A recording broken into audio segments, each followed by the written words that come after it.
Say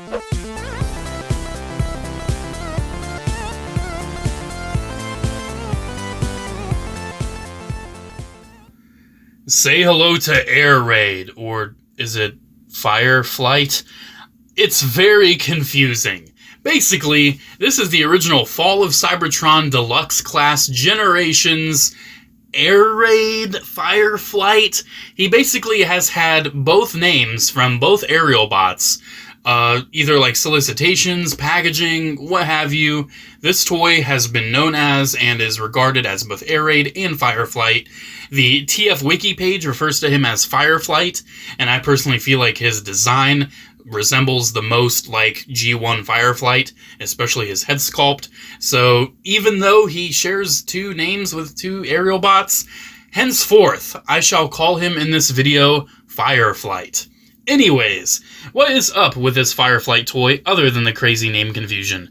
Well, he is a retool of the Fall of Cybertron Shockwave, and I think this is one of the hardest looking aerial bots I have ever seen.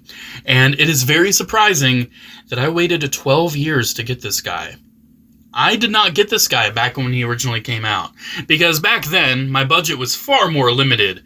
Before I was a 90-something thousand subscriber YouTuber that made money off of his toy videos, I was a kid.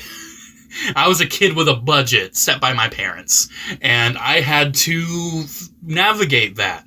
And when it came down to getting a character that appeared in the video game, or a retool of a toy I already had into a character I was unfamiliar with, I didn't get this guy. I did not get Fireflight. And whenever I saw him, I'm like, he looks really cool, but I just don't need him. And thankfully, I finally got this guy at the House of Plastic in Beachmont, Ohio. I shout out the toy department all the time. I don't get to shout out the House of Plastic as much. So special thanks to Jerome. He was actually able to help me get a copy with all of the accessories, because he had two, where one had two accessories and the other had two accessories. And this mold has 3 accessories.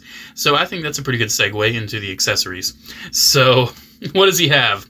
So he has this really cool sword, number 1, that is made out of this translucent plastic with all this nice silver paint. Looks very, very cool. Note that it does have a port on the back and some hinges, because the sword can open, which is very funny. I'll show off why. He also, on his back, has this. This may look kind of familiar. This is Shockwave's barrel gun without the big tip on it. And you may be thinking, why is this a thing? Well, basically, this can integrate with this accessory. This is a cool golden gun sword. It is, once again, a sword. So this thing can integrate between both of these 2 accessories. Not all 3 together, really. It doesn't really work. But basically, to integrate with this accessory, you can tab it in right up there. And now you can actually have this replace his arm, like Shockwave, and now you have a massive gun sword, triple-barreled gun crazy arm, and I absolutely love that. I think that is super-duper cool. I cannot get enough of that. You can obviously just remove this golden gun off of this assembly as well, if you just want him to have a double-barreled, cool-looking gun hand. And then how it integrates with this weapon, we just open it up, and then that tab right there, tabs in right there. And now we have this tri-bladed mega sword, which is insane. Absolutely insane. My personal favorite configuration is probably just having this as a normal sword, because I think that just looks really nice. And having this attached to this as like this mega long, crazy gun sword arm thing. That's probably my personal favorite configuration for this guy. Getting in closer on this guy, pretty much the only new sculpting they gave him, apart from Shockwave, is the head sculpt and the chest. And I think both of them look super cool. The chest is very Aerial Bot-esque, and that head is very unmistakably Fireflight from G1. Just very Fall of Cybertronized. He still has the FOC Shockwave wings on the back, which for an Aerial Bot I think works very well. I love all the silver on the torso. That looks very nice. And all this like gunmetal and red and everything. It still manages to carry the Aerial Bot color scheme without really looking like any Aerial Bot in particular. Speaking of color schemes, this mold has seen a few recolors. Obviously, it has a Takara Tomy version, which is very interesting because those colors look more like Skydive from the aerial bots, so that's odd. And then this got a convention repaint as Brimstone from Cybertron, and I really want that. So, yeah, we'll see how that happens. But yeah, I'm just happy to have this guy after all these years. It's just very fun. But yeah, he still retains all the shockwave detailings. Still has like the cannon thing that will form in the vehicle mode. Still pretty much retains all of the shockwave details, all the leg panels and everything. He's just in drastically different colors that makes him borderline unrecognizable from the mold he was repainted from. For being repainted from one of the better FOC Deluxes, this mold is definitely graced with some pretty nice articulation. So he has a swivel at the head. It's not really a ball joint.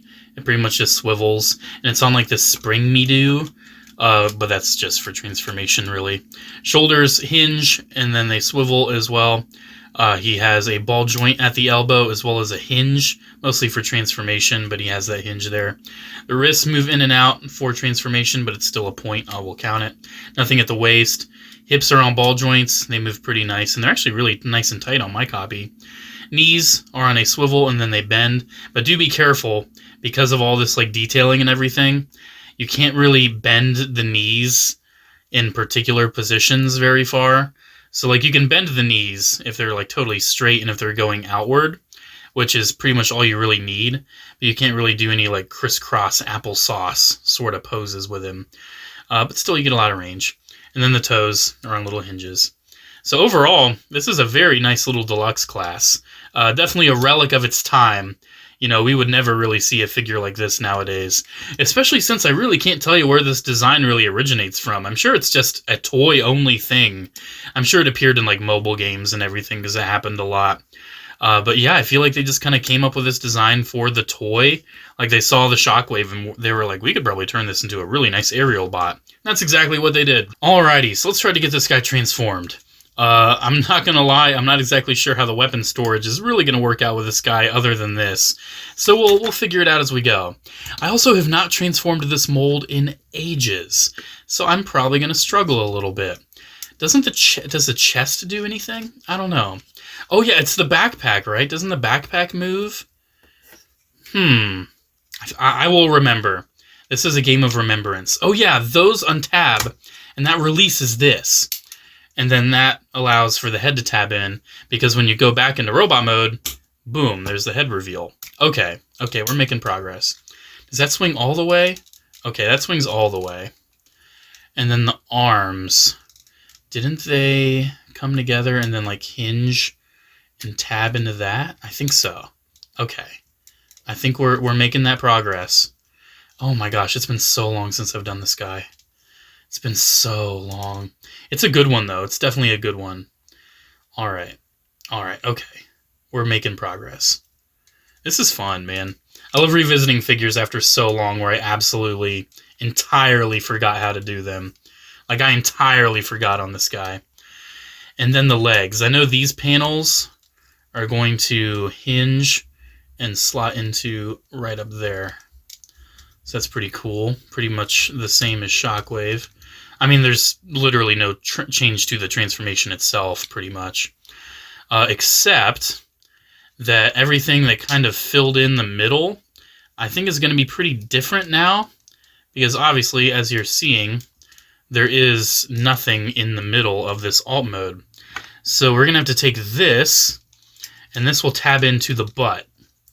This tabs into the butt. And I'm going to assume it'll tab in just like this. Oh, that's looking clean, man. That's looking really clean with that gun and everything. Wow. All right. So that goes in like that.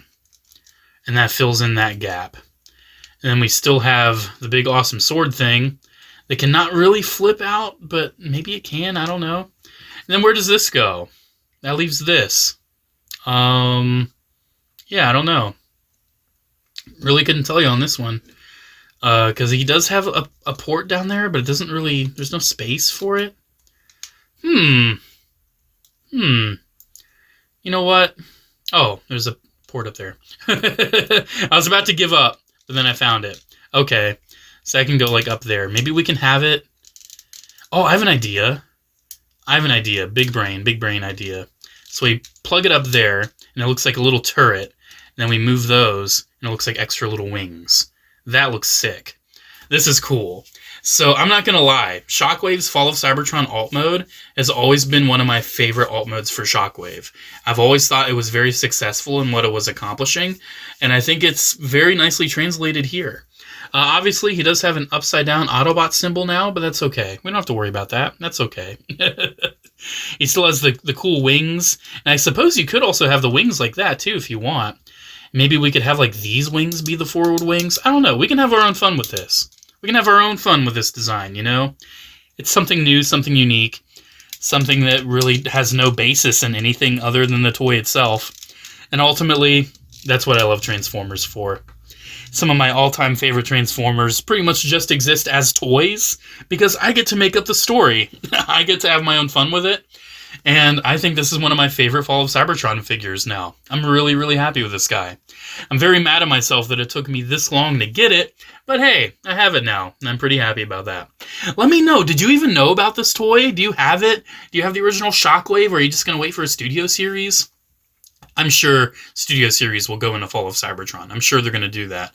I think there's already leaks that they're going to do Devastation stuff. So they're going to go off into other games. So I can see a Studio Series Shockwave happening. Just give it time. They just put out a Studio Series Shockwave Voyager. They'll wait a little bit until they do another one. Even though that never stops them with Starscream. We've gotten so many Starscreams lately.